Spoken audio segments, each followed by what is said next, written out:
So ito guys, ayan. Ito yung bahay ni Ate Maricar. Dito yan sa ilog pagitan ng San Jose, Bulacan at saka North Caloocan. So ayan, si Ate namatayan pa yan, si Ate Maricar. Ayan, lalapitan natin. Ate Maricar. So Ate Maricar, wala pang schedule yung anak nyong namatay, ano? Wala pa pong schedule kung kailan yung libing. So wala pa kasing death certificate. Hindi pa siya na-issuehan. Hindi pa po kasi hindi pa kami nakakalikom ng perang pang bayad sa puri namin. Oo, yun nga po, no? So kailangan, ito dapat ang yan, bigyang pansin si Ate Maricar. Tapos mayroon pa siyang nag-aaral na anak, di ba? Sa ano po yun nasa biyanan? Nasabyan na ng anak mo. So ilan lahat po yung anak niyo, Ate Maricar? Sa una po kasi 4. Tapos dito. Isa. So ano yun, lalaki, babae? Lalaki. Lalaki. So tingnan yung bahay guys ni Ate Maricar. Ilan taon na kayo dito, Ate? 3 years na po. Yan. 3 years. So ito yung bahay nila, Ate Maricar, dito. Gawa-gawa lang nila sa barong-barong to. Ayan. So tingnan nyo naman yan. Kalsada, tulay. Pagdating dyan, ayan, paikutan natin yan. Ayan. Tapos ito, pag lumalim po yung tubig na to dito, lumilikas sila. Ayan. Lumilikas sila. So hanggang dun yung ayan. Arigasyon to ng pagitan ng San Jose at saka North Caloocan, San Jose del Monte, Bulacan. So ayan guys, yun ang bahay ni Ate Maricar. So sana mabigyan pansin natin si Ate Maricar, yan, katulad ng mga vloggers dyan, ng mga kilala na. So ito dapat tulungan. Yan, isi-share ko to kay Ma'am Ibana, no? Yan, Ibana Alawi. Yan ma'am, sana puntahan nyo to si Ma'am Maricar, mabigyang tulong. Ayan, si Ma'am Maricar. Nakatira lang siya dito sa may sa may tulay. Ito, kasali ako sa group ni Ma'am Ibana Alawi. So ayan guys, i-share ko po to sa inyo mamaya, ma'am. Ayan, makikita nyo po ito.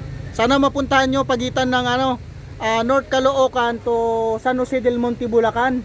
So ayan, yung tulay po na yan, papuntang Gruto yan, ma'am. Ayan, so yan, nanggagaling yung papunta doon, papuntang San Jose. Yung kabila naman, papuntang yan, North Caloocan na yan, yung tawid ng tulay na yan. Itong kabila, yan, dyan nakaparking yung motor ko, San Jose del Monte, Bulacan. So sabi ng pulis, sige, babae nyo dyan si ate. So parang alam niya may problema. Nasabi nyo ba doon, te? Alam po nila. Alam nila.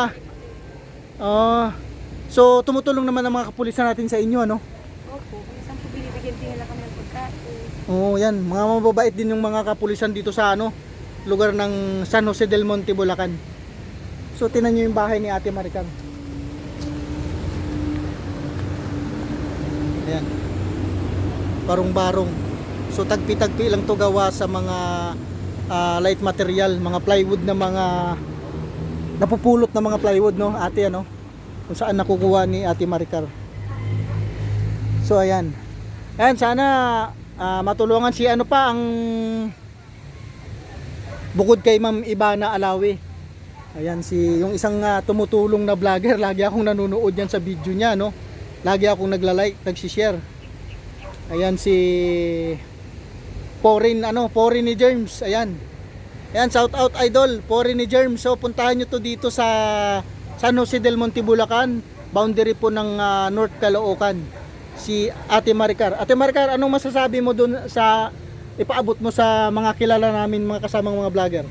Hirap po sana ako ng ulo. Sige po, ate. Kasi wala po kaming kakayahan na namamasuro lang po.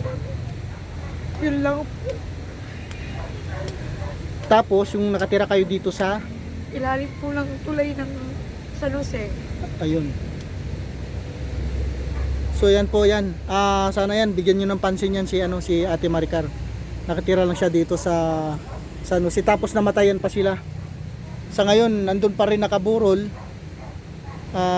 Dahil wala siyang death certificate, ate, Ayun, hindi pa siya nabigyan ng death certificate dahil po 31 namatay nung itong December 31, 2024. So papasok pa lang ang 2025. So malungkot po, kaya nakikiramay din po ako diyan sa iyo, Ate Maricar. Ayan, so magpakatatag po kayo, ate. Oh, sana po mapanood nila to, may magbibigay sa iyo ng tulong. Mga vloggers po dyan na makilala katulad ni Foreign ni Germs, ayan si Ma'am Ibana Alawi, ayan po. Kilalang vlogger po yan, mabait na vlogger yan. Ayan, unang-una yan si Idol Moto. Adon. Idol Moto vlogger, ayan. Ayan ma'am. Si Ma'am Maricar po, kawawa naman sa kalagayan niya. So napadaan lang ako dito. Ayan. Sana po matulungan natin. Ayan, pag napanood nyo yung video namin ni Ate Maricar, paki-like na lang, share and subscribe sa aking Facebook page at YouTube channel.